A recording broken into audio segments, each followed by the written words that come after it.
Watu wengi wanajua ujasiri ni muhimu, lakini wengi bado hawachukui hatua. Hii ni kweli kwa vijana, wafanyabiashara wadogo na waendeshaji wa miradi ya jamii. Zipo sababu za msingi ambazo ni muhimu sana kuzijua.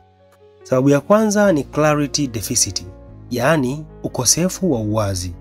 Watu wanajua ujasiri ni kiashiria muhimu cha mafanikio yao, lakini hawajui hatua gani ya kuanza kuchukua wala wapi pa kuanzia. Bila uwazi wa mawazo, mipango, hata mbinu za kufanikisha lengo lako, kamwe hauwezi kuwa na ujasiri katika kutimiza lengo hilo. Utafiti wa hivi karibuni uliofanywa na Strathmore University wa mwaka 2021 ulionyesha kuwa wafanyakazi waliokuwa na clarity ya majukumu yao walionyesha performance bora ya timu kwa zaidi ya 35% ya wafanyakazi wasiojua nini wanatakiwa kufanya katika majukumu yao. Mara tu watu wanapokosa kuanza kwa sababu ya kuogopa kudharauliwa au kulinganishwa na wengine, wanapoteza confidence yao kabla hata ya kujaribu. Tafiti zinaonyesha watu wanaojua nini cha kufanya wana uwezekano wa kuongeza ufanisi wa hadi 30% katika kazi zao, na pia imegundulika kuwa wafanyakazi waliokuwa na courage, yani action despite of fear, waliongeza innovation na resilience kazini.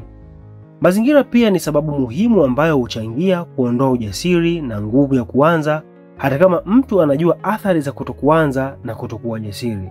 Ukweli ni kuwa ujasiri, yaani kuchukua hatua licha ya kuwa na hofu, ni kiashiria kikubwa zaidi cha long term success kuliko IQ. Yapo mambo kadhaa ya kufanya ili kukabiliana na tatizo hili. Anza na hatua ndogo iliyo wazi, kisha fanya kidogo kila siku, halafu angalia matokeo madogo yakikupeleka mbele. Hii ndiyo njia ya kuvunja confidence freeze, yaani mkwamo katika kufanya maamuzi licha ya kujua athari zake, na kuanzisha momentum ya kweli. Kumbuka, clarity inamaanisha confidence. Confidence hukufanya kupiga hatua, na hatua ndogo ndogo huunda momentum, na momentum ndiyo inayobadilisha maisha yako. Episode ya 4 itakuonyesha jinsi momentum inavyosababisha mabadiliko makubwa katika kazi zako. Je, ni hatua gani ndogo wazi unaweza kuchukua leo ili kuvunja hofu yako na kuanza kujenga confidence yako? Andika katika maoni au chukua hatua moja sasa. Mungu akubariki mpaka wakati mwingine.